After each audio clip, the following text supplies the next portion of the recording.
السلام عليكم، صحة رمضانكم بالصحة والهنا. مرحبا بكم معنا في فيديو جديد في اليوم الأول تاع رمضان بإذن الله. قررت ندير معكم وصفة تاع البريوش معشوق الجماهير في رمضان. بالنسبة لمقادير الوصفة، هنا عندنا كاس تاع الحليب يكون دافي، ونصف كأس تاع الحليب تاني تاع الماء سمحولي يكون دافي. عندك هنا نصف كأس سكر، سكر عادي من غير كبيرة تخميرة الحلويات. وعندي هنايا كاس تاع الفرينة. اول خطوة نديرو الحليب، نصف كاس تاع الماء ونصف كاس تاع السكر، خميرة خميرة الخبز من غير كبيرة. نخلط مليح مليح مليح، وندير كاس كبير تاع لا فارين، وهنا نخليها تتفاعل حوالي 10 دقائق. هذه باه تسهل لي البريوش تاعي باش يوجد لي تمتم، وما نقعدش نستنى فيه يخمر بزاف، يعني باش منها ما نستناش وتمتم يوجد لي ان شاء الله. نخلط مليح مليح حتى تذوب لي مليح لا فارين، ونغلقو ونخليه 10 دقائق ربع ساعه خدمي شغل واحد اخر. وليلي شوفي بعد ربع ساعة هاو تفاعلت لي مليح مليح هذيك الخميرة. خلط الخليط تاعي كامل مليح، ونجيب باقي المكونات اللي هي نصف كأس تاع الزيت.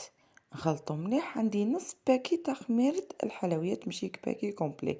هنايا تحبي ديري لافاني، تحبي ديري لوزاز تاع التشينا، تحبي ديريهم بين زوج لوزاز تاع القارص.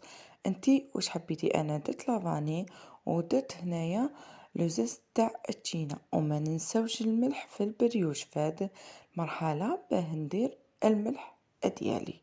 نخلط مليح، نقعد نخلط هكا مليح مليح باه البريوش تاعي يجيني خفيف قبل ما يعقد لي. هكاك شغل راني نعرق فيه، يعني نقعد نخلط بيان يدخلو داك الهواء باش يجي البريوش تاعي شباب وخفيف من الداخل.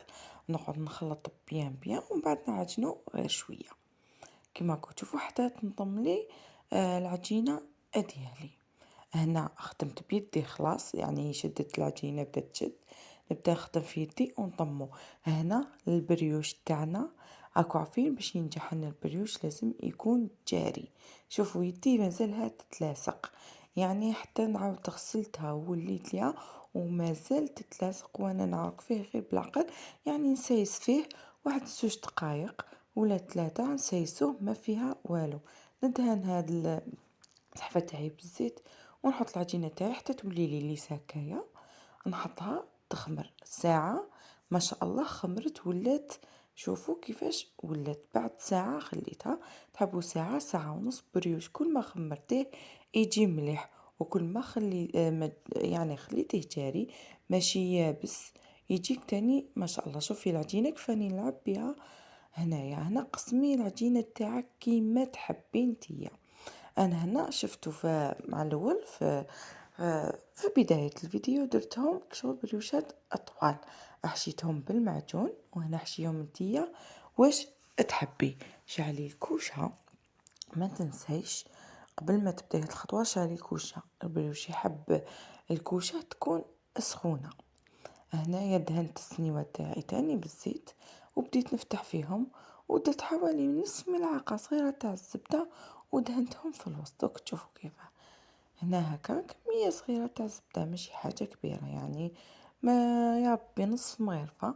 ونقعد ندخل فيها هكذايا كما راكم تشوفوا تمتم ذابت. الزبدة جبدوها من قبل باه تقدروا تتحكموا فيها. الا جبدوها هذيك دقيقة من الفريجيدير تجيكم صعيبة باه تحلوها. حليتها كامل مليح. انا كان توفر عندي المعجون، درت المعجون وبديت نغلق فيها مليح. بداو تغلقوها مليح، زيروها مليح كي البوراك هنا باش ما يخرجلكمش المعجون. وخليتها زدت خليتها خمرت ربع ساعة واحدة اخرى. غلقتها كامل مليح، نفس الطريقة كملتها مع كامل البريوشات الاخرين. وشنو هاد الوصفة ان شاء الله ما تندموش عليها، جربوها. عطيو الوصفة لحبابكم وصحابكم. ما تنسونيش بالدعم واللايكات تاعكم، واللي معنا جدد ما تنسوناش بابوني. وهنا نقول لكم شوفوا كيفاه، يعني حاجة سهلة، ما فتاخذ لك كاع الوقت وتمتم وانتي وجدتي حوالي 10 حبات بريوش. هاد الكمية تجيك 10 11 حبة تاع بريوش. مام وإذا بات يقعد الله يبارك ما شاء الله هكاك خفيف. يعني قد ما نوصف لكم البنة تاعو ما نقدرش. ان شاء الله نكون شهيدكم في الجنة.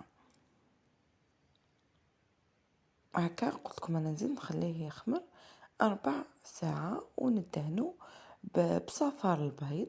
صفار البيض تحبي تزيديلو لافاني وتحبي تزيديلو الحليب، كاين يزيدلو حتى القهوة باش يجي الشكل شباب.